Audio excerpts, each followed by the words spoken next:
And then a lot of talk about, year 2 under Bobby. I guess maybe year 6 under you doesn't sound quite as exciting to the eye, but I guess have you learned anything that, I guess, sorry. Was there a question in there? Yeah, what the hell are we doing? Sorry. I guess, is there anything new that you've learned about yourself that you're looking to take into this year? I guess I should just lead with that. Yeah, I mean, I think every year you take everything that you learn and, okay, I liked what we did here, I didn't over here, and you obviously try to get better each and every year. And I think, to be honest with you, during camp, I think we've done everything as a staff that we wanted to get accomplished. And the kids have worked extremely hard. They like each other. So to answer your question, yeah, each year you have to get better.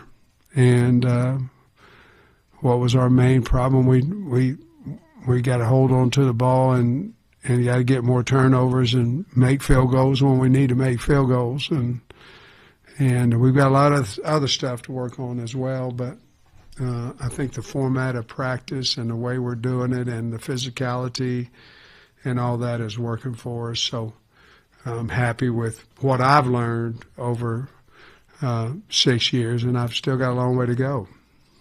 Last week, Cam Ball and Rodney withheld with the AC. How do you think they did today?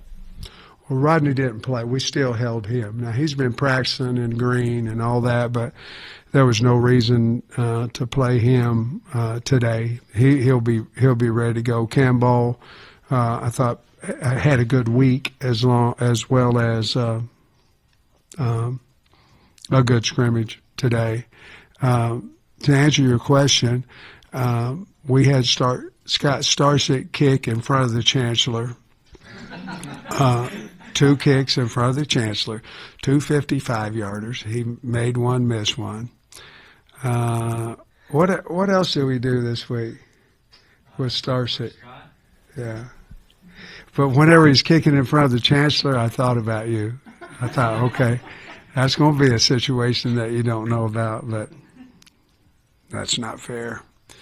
But, yeah, I hope I answered your question about Cam and whoever else you asked about. Rodney.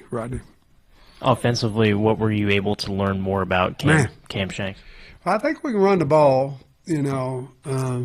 so learning-wise, I think it goes back over here to we're learning we have a pretty dang good group of wideouts, and we're learning Platt can get open. Something Rohan Jones can do something. Polska can do, both. We're learning a little bit more about our football team, and just because somebody was this way last year, good or bad, doesn't make him the same player. He can either be better or he can be worse. And so we're learning those things about our team a little bit more and in tough situations. And I feel really good about the team. I feel great about our punting, our kicking, our returners. It's really good to have Shanks back. I think our special teams are going to add really a lot of value to us. So we're learning all that about our football team, but luckily we're learning in a good way how we feel about our team. Whenever we talked to Ronnie, he said that y'all needed more yards after catch this year than last year. Is that something that you're noticing in scrimmages, that guys are getting, those explosive plays after the catch? Well, today there was obviously a lot of explosives. Now you got to put it in check. It's not, we weren't good on good like we were last week. But if you ask us, the main thing we needed to get fixed from the scrimmage last week was explosive plays offensively. For the defense, we gave up too many, which you're happy on the other side because guys are breaking tackles and all that. So in the 2 scrimmages that we've had a ton of explosive plays offensively. So that means they're either running by people or making them miss. And then you mentioned Phillip Lee earlier. Kind of what's led you to kind of see him emerge? Like, what's he doing while out there? he can rush the passer. We got him to rush the passer, and he can rush the passer. He's been making more plays against the run, so we knew he could rush the passer. He's developing there and doing a good job of getting on edge and turning the edge, more importantly. But he's made a lot of plays, either running plays down from behind, setting the edge as a buck or a defensive end. And so he's playing bigger than what he is physically. And so we've learned that he's more of an every down player than just third down, let's rush the passer. Just with Sorey being out, is that precaution or is that a worsening hamstring? No, he's had a procedure that we need to set him. We have to for about 5 days, so the medication can work on him. And so, it'd be different if we didn't know him and all those things. But he'll have, I'd say every bit of a week to 8 or 9 days of full go before we play A&M. So we just made that decision to help him a little bit and get him fixed. And when you make that decision, you got to shut him down for a minute. When camp first started, we asked you a lot about Antonio Jordan and haven't really checked on him in a little bit. Just how do you feel like he's kind of kept it up throughout camp, and where do you feel like he's at? I think, like anybody at that age, some you hit a little bit of a wall, either it be the learning, the playbook, all that stuff, or just the rigors of every day, 14 hours a day or whatever it is. It's a lot, whatever the rules say. And but saying that, I think he's as elite as we thought he was before. Once you start making these great catches, you want to make it every single time, and he is human.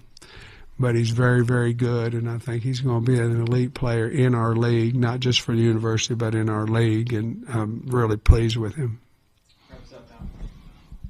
When you were here with Brett, we got to talk to you quite often during the course of the season, and you guys have made it a policy to run your assistants through. Mm-hmm. What value do you see in that? And I don't know, is it something you like to do? Tom, if you want to know the truth about all that, so you're first time head coach in the SEC, and you go from Georgia. And obviously I was at Tennessee. I was at, here with Coach Bielema, a lot of places, Oklahoma, wherever. And you take that policy. I took the policy when I came here from Georgia because we were, we won 11 regular season games, I think 3 years in a row, and it was all about being on the same page. And you know how media, not certainly not Arkansas media, but some media can make a mountain out of a molehill. Not us, but you get different guys that say something, and sometimes it's scary because you go, well, he doesn't think like the head coach or whatever. But with that said, if you don't have as much to write about, you don't have as many personalities to, you know what I mean? So I think it's better for the media. And I also think that our guys have opportunities to be head coaches, and I think it gives them opportunities to be in front of media and get more comfortable for whenever their time comes to be in front of guys, that they can be more comfortable and maybe get that job and those things. So basically it was just more for you guys. I think it's better for you guys that you have opportunity to know our guys a little bit better, and for them to, and we're on the same page, so I'm not too worried about that. I think Trey had another scrimmage-related question. All right. Took us off That's a good question. Well, I was just going to say, like, with Okie out, you feel a little thin. I know you got 3 freshmen, but Hey, you man, feel a little we're bit thin. thin. Hell yeah, sure do. And so we may have to look at, may have to look at somebody else, and we'll figure that out by Monday. But we believe in our young freshmen. We do. Whether they're ready or not right now, we've got to go have a honest conversation about that, which we already have. So we need another big over there and a guy that's a veteran. So we'll have to figure that one out between now and Monday. Coach, appreciate it.